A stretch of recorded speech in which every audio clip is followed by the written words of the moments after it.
They are hiding something. We believe the defendant has waived the right to arbitration filed in October. It's now May. The ship has sailed on arbitration. We are definitely severely prejudiced. I too have been very prejudiced. I am going to grant your request to compel this to go to arbitration. What happened with the arbitration? There was no arbitration. That attorney mysteriously emailed it to the wrong email. You're playing games. I would never agree to provide legal advice to a defendant on how to file an arbitration. I'm not happy with either side. This is Sha-Tina Grady L. Normally, the L stands for El Stupido, but this sovereign citizen seems to have at least a few brain cells to rub together, and she's making some decent arguments regarding arbitration. She got sued by Portfolio Recovery Associates, a notoriously prolific debt collector in the U.S. They are represented by this attorney, and I'm certain this attorney is doing nothing different in this case than the other 100 lawsuits he files weekly for them. Sha-Tina thinks the attorney is intentionally screwing her over, which I doubt. She's taking him to task though, and so is Judge Washington, which makes this simple lawsuit for a couple grand pretty messy and very frustrating for the judge. Let's roll now. The court will call the case of Portfolio Recovery Associates LLC versus Sha-Tina Grady, also known as Sha-Tina Grady L. Good afternoon, Your Honor. Daniel Best, P58501 on behalf of plaintiff, Portfolio Recovery. Good afternoon. I should have also said case number 24C2622GC. Ma'am, could you state your name? Sha-Tina Grady L. Thank you.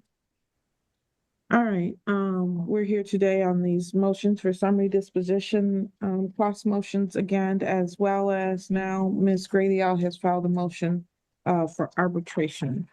I think we should start with the threshold matter of the motion for arbitration. Her claim is obviously that it is something that she's entitled to and that the court doesn't have any discretion in allowing her to have that. The response file, which I have reviewed, argues essentially that she waived that particular right when she chose to go down the route of filing for a jury demand and having multiple hearings regarding this matter prior to filing for the motion for arbitration. So Ms. Grady L, it's your motion. I'll let you make any additional arguments that you want to make regarding that. Okay, I never received the answer to this motion to compel arbitration either. I just would like to let the court be aware of that. I don't understand what is the reason that Portfolio Recovery and their associates tend not to send me information according to this case when they're supposed to send it. And to me, that is very deceitful. They are hiding something. And I am compelling the court to send this to arbitration because they also have, for the public record, defamed my character, Sha-Tina Grady L, by making false statements. They have said just recently in their response that I have not seen that you said that I shouldn't be allowed to go forward with this because I have asked for a jury. That is incorrect. I have not filed to have a jury. I asked about that before I did. So like this Portfolio Recovery is a very deceitful, and their associates is being very deceitful in this case. So my notes in the file from the magistrate when you met with the magistrate was the defendant requested a jury trial. So that is. I did speak with her about that. I asked if I could, and she said she did not know. She had to check. And if you needed to run back the tapes, that's exactly what happened, because I did not file any paperwork for that. But I asked when I spoke with her, and she said, I don't know. Okay. Well, the bigger piece is that there have been multiple hearings on this matter and that you have not filed any. Well, I'll let him make his argument. Mr. Best? Thank you, Your Honor. As detailed in our reply, we believe the defendant has waived the right to arbitration in this matter. I mean, this is the third hearing we've had on our motion for summary disposition and the related motions. This matter was filed in October of last year, November of last year. It's now May. We are in heavy litigation. Numerous pretrials have been held, numerous hearings have been held. Quite simply, the ship has sailed on arbitration. And I would like to dispute that because according to you, you are saying that numerous ships have sailed, but your firm in handling this case has not handled it correctly. So you yourself have filed as Exhibit A something that speaks of arbitration, correct? So you are in knowledge that there should have been arbitration before bringing it to court. You did not. You didn't We made no such acknowledgement, ma'am. didn't make no And acknowledgement we for have not been deceitful. I find that offensive. in your Exhibit A, it distinctly says that any one who comes and takes said debt that you said you were assigned, you are held to the agreements of Synchrony Bank that there is to be an arbitration first before seeking to court. Now, That is- in that is my correct. that is not You my need to read the statement. You need to read the agreement. The law is the law. I did read it. I have it in Exhibit A. Look at Exhibit A. Because I don't have a contract, neither does the defendant with you. And so your company has repeatedly failed to answer these motions or anything with the information that I have requested. And that May is I read the provision? certain Would information. you like me to read the All provision? right, everybody, please slow down and stop. She can't record all of that like the way you're talking right now. Mr. Best, please read what she's reading from as to whether arbitration is required. Yes. If either you or we make a demand for arbitration, you or we must arbitrate any dispute or claim between you or any other user of your account and us, our affiliates, agents, and or dealers, merchants, retailers that accept the card or program sponsors it relates to your account, except as noted below. Basically, the noted below is the small claims provision, standard language, but the arbitration is elective. It's not required. So I am requesting that the court compel this to arbitration because it says in 9 USC that the court for staying the court proceedings when an issue is referable to arbitration.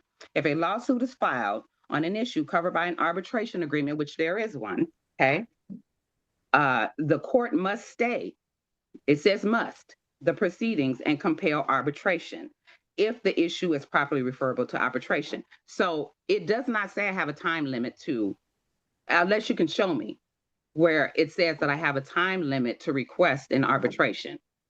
Michigan case law is very clear about waiver. So everybody stop.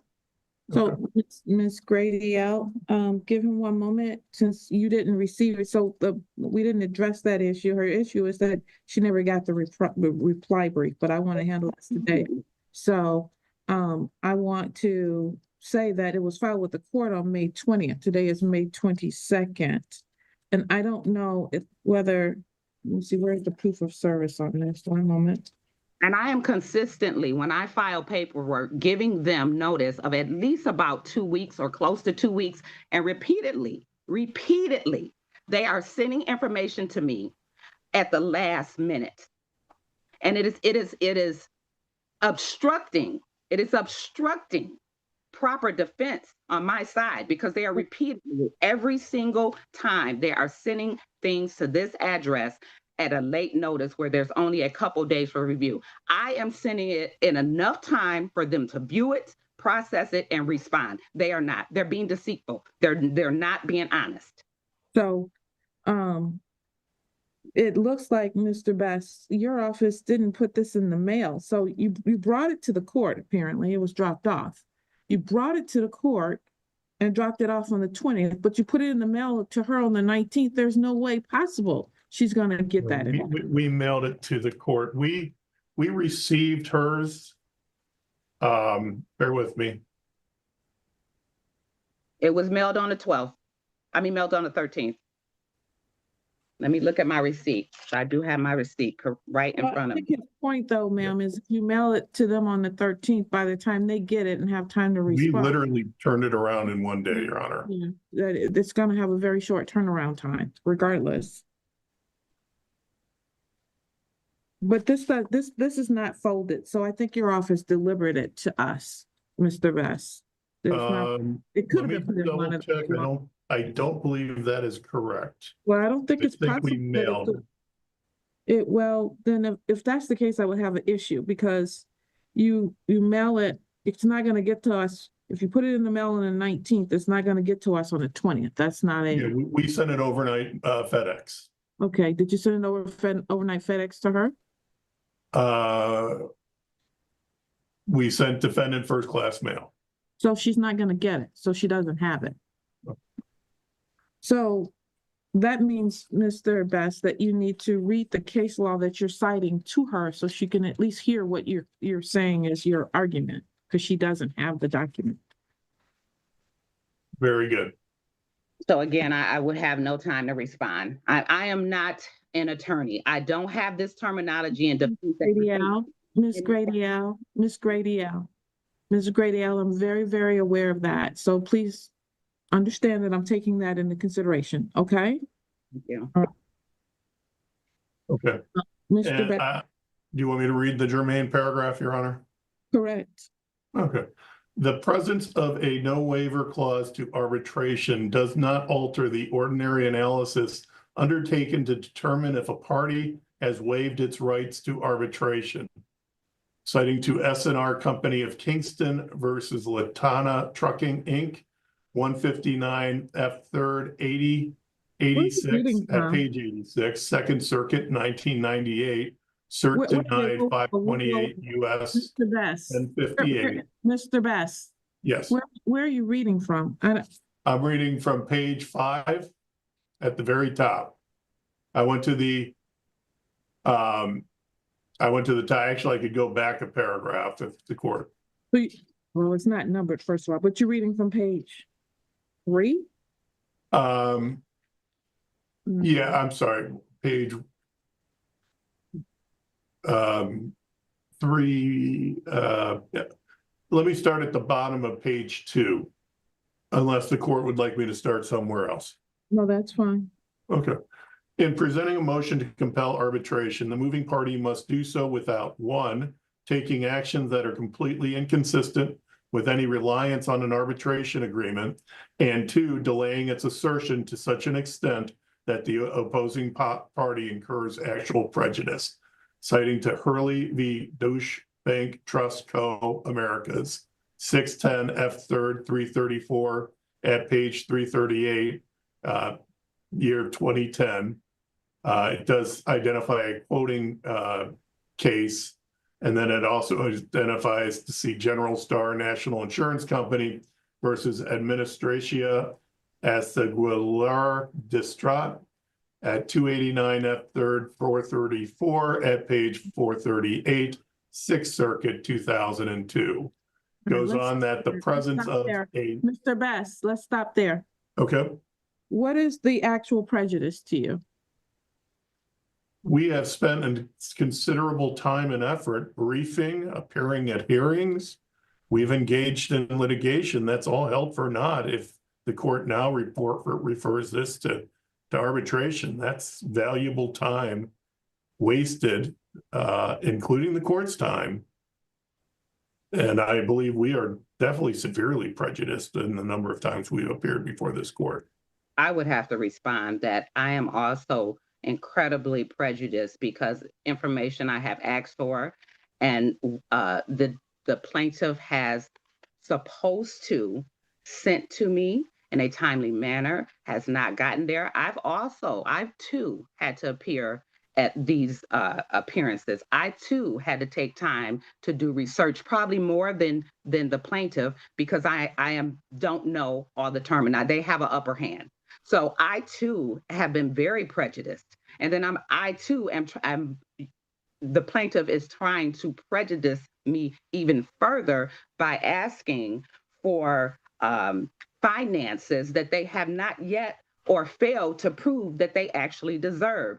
The plaintiff has repeatedly, because the defendant does, I believe, in my opinion, does not have an attorney, has taken advantage of this situation or attempted to take advantage of this situation by not giving information late, and also filing, not responding how they should. I asked for specific information to even prove a contract between the two, not giving it.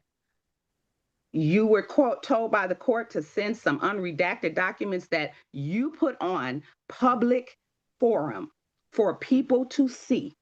It was placed on public forum, unredacted documents that should not have been. Those should have come to this address.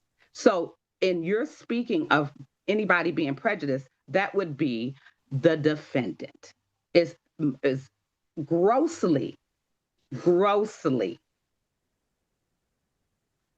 And I ask that the court compel this to arbitration, which is where it should have been in the first place. Your Honor, I can only point out that the clause was attached to the complaint. The clause was, the arbitration agreement was attached to the complaint. So I have no idea what defendant is complaining about.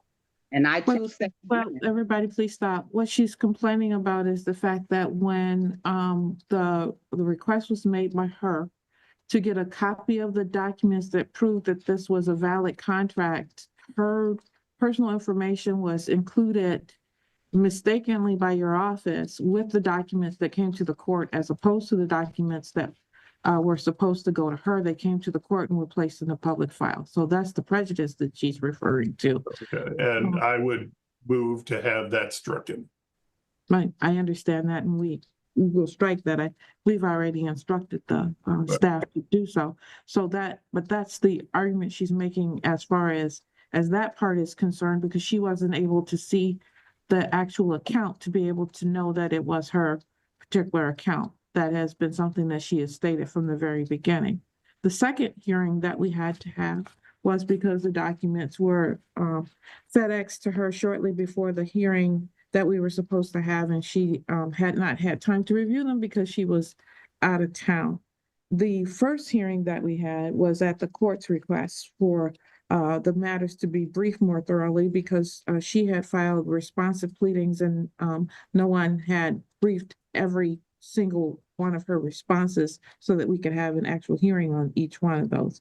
So there has been a lot of litigation. I understand that there has been a lot of litigation, and Miss Sha-Tina Grady, Mr. Best is correct.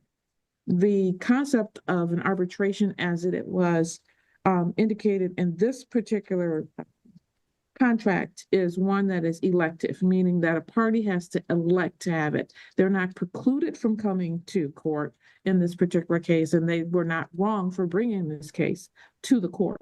However, you have now made a demand for arbitration in this case. And so as I see it, and Mr. Best can choose to appeal or do whatever, but as I see this, the issue before the court right now is whether or not there has been an extensive amount of litigation to the point that the plaintiff portfolio is actually prejudiced by that.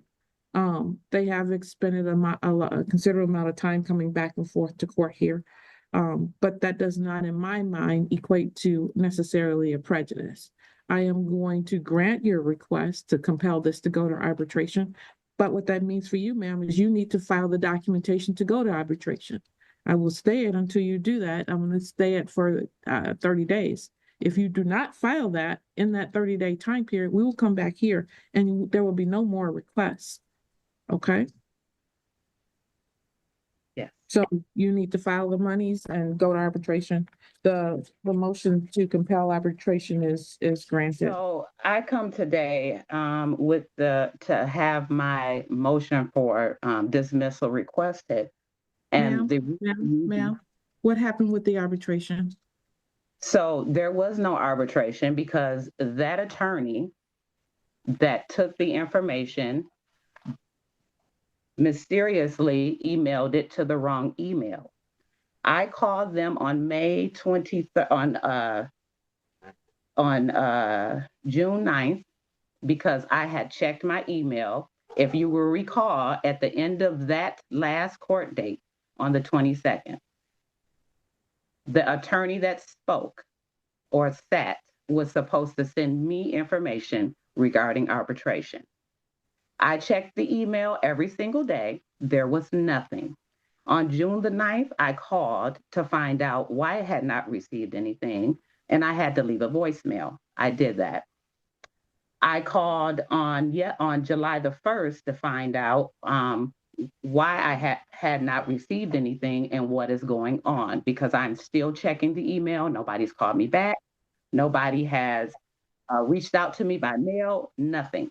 On July 2nd at 8:37 in the morning, they had a representative call me. When I spoke with Kelly at 3:02, finally getting in touch with someone, she said, even though this attorney at the last meeting repeated the email back to us, managed to misspell the email when they sent out the arbitration stuff. So as of today, when I checked, I still have no arbitration stuff, because on the 2nd, when I spoke with Kelly, I gave her the corrected email. I don't understand why this firm is unable to get me the information that I need, either not at all or in a timely manner. I don't understand why, when they can repeat back to me what I have given them per the email, that mysteriously one letter gets changed. So arbitration has not gone through on the failure of their behalf.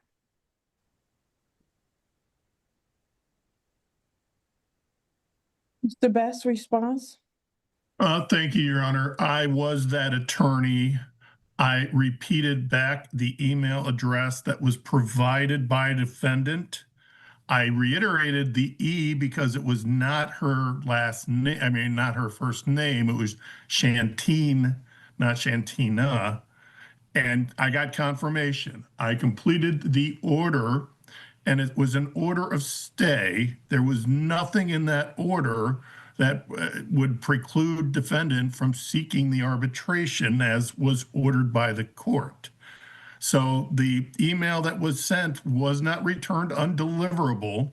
We did not have any notice that there was an issue until yesterday, when my staff returned the call. Admittedly, we did receive ISHO on June 10th, a call that was misrouted by my receptionist and was not returned. But the bottom line is, at that hearing, the court gave defendant until today to initiate the arbitration. Nothing in that order was needed by her to initiate the arbitration, and the arbitration was not initiated.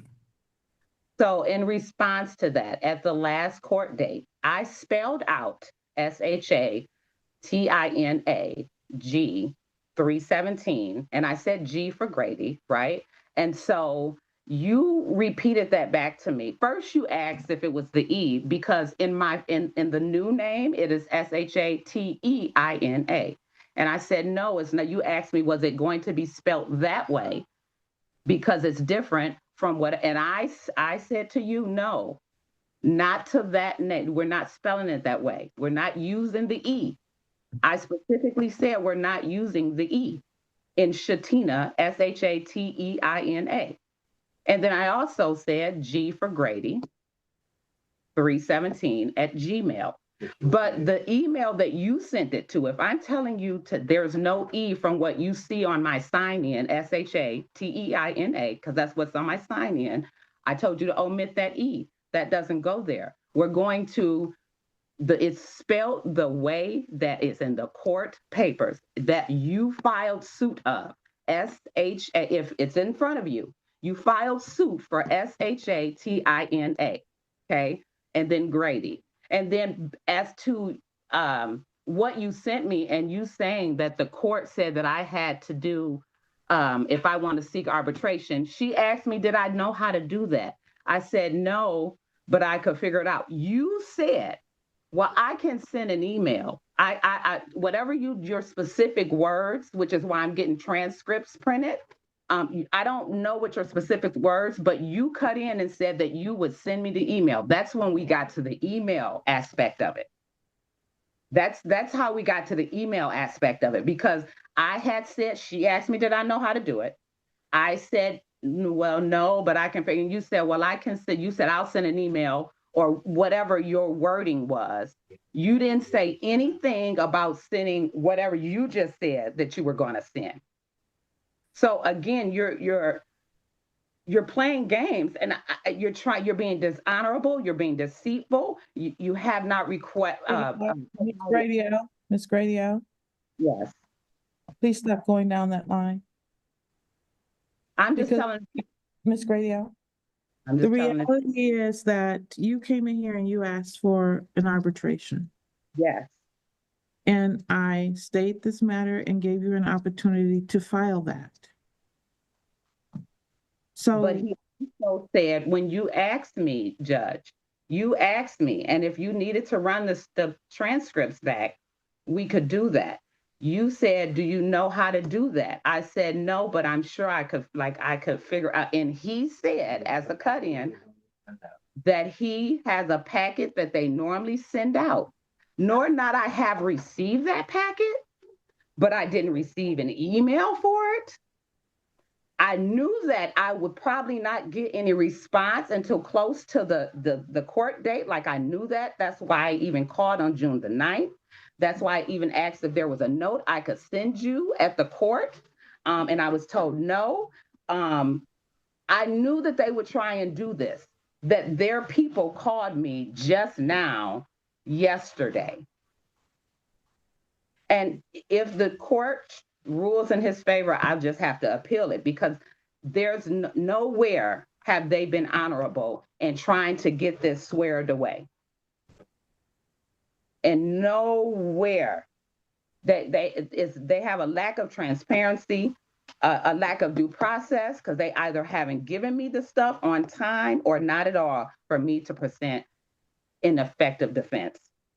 Ms. And Grady, if the court Ms. Grady, understand. I've adjourned this case, I don't know how many times, to give you an opportunity so that you can be prepared. So And please don't interrupt me. Please do not interrupt me, please. Today, we're back here, and I'm not happy with either side.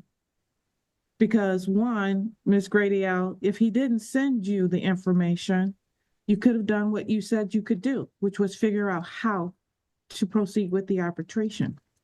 And Mr. Best, on this particular case, at each and every turn, there's something that comes up that doesn't go right, which complicates this matter even further. So if she's calling you guys, and now with that particular call, it gets rerouted, and like she said, she doesn't get the call back until yesterday. And as far as an appeal, appeals don't scare me, Ms. Grady. I don't mind that people appeal. That's for a higher court to decide if I've done something wrong. But I try to do my best to do the right thing by everybody that comes before me. And I've given you many opportunities. So, Mr. Best, I don't recall the specifics of that part as to whether there's a package. I have no package, Your Honor. I have no packet. I have, and what I agreed was I would provide the order granting, or that's what I believe I was agreeing to provide, was the order granting defendant's motion. It's normally the party who brought the motion's obligation to do the order. My remembrance was she did not know how to do the order, and I agreed to do the order because I have a standard one that we do on these cases. I would never agree to provide legal advice to a defendant on how to file an arbitration.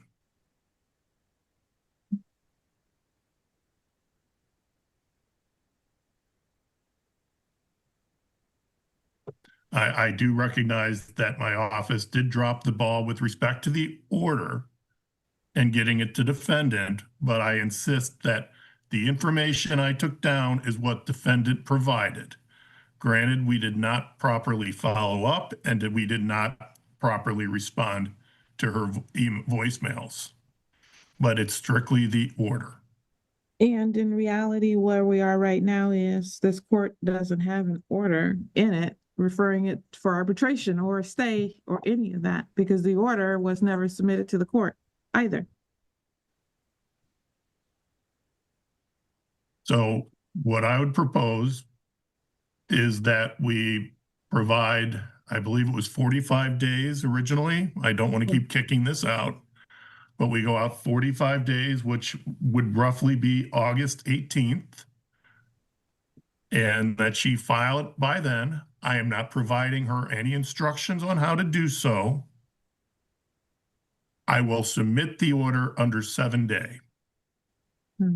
So we are all clear, Ms. Grady.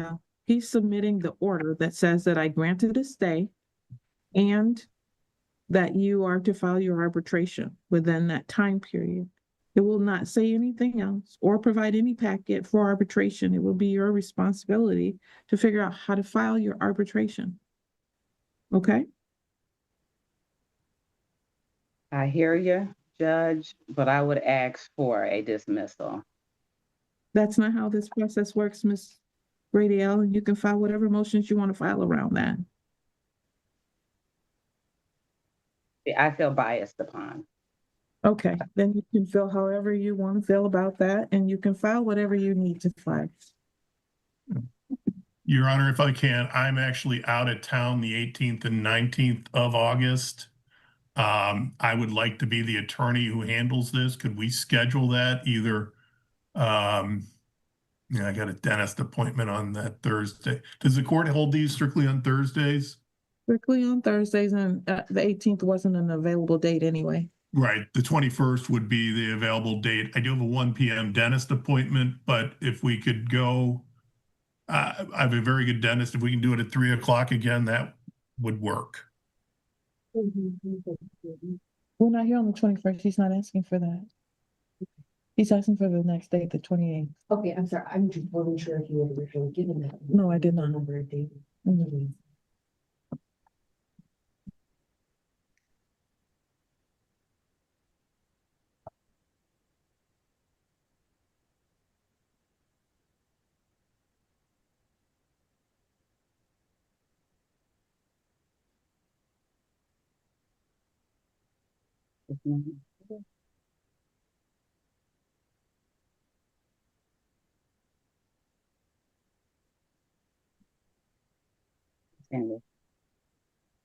So counsel, you're going to submit the order granting the stay and providing her with 45 days to file her arbitration.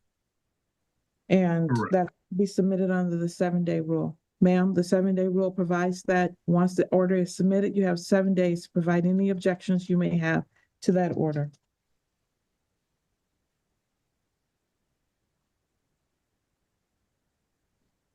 Court date will be scheduled for August 28th, 2025 at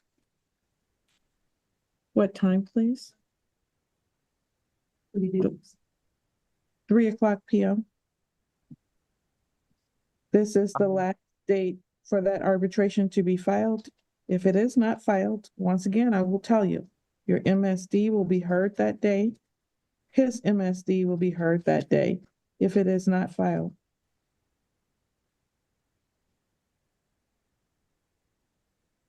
And just for clarification of the order, is it 45 days from today's date, 45 days from the entry of the order, or by August 28th? Let's just make it by August 28th. When we come back here, that arbitration needs to be filed. Very good. Thank you. Thank you. Have a good day, everyone, and a happy 4th of July. Thank you for watching. If you enjoy watching this content, please like and subscribe. It helps new channels like this one gain exposure. There is a lot more good court to come, so if you like what you saw, tell your friends. If you didn't, tell me, and let me know what you'd like to see and how I can improve. Thanks.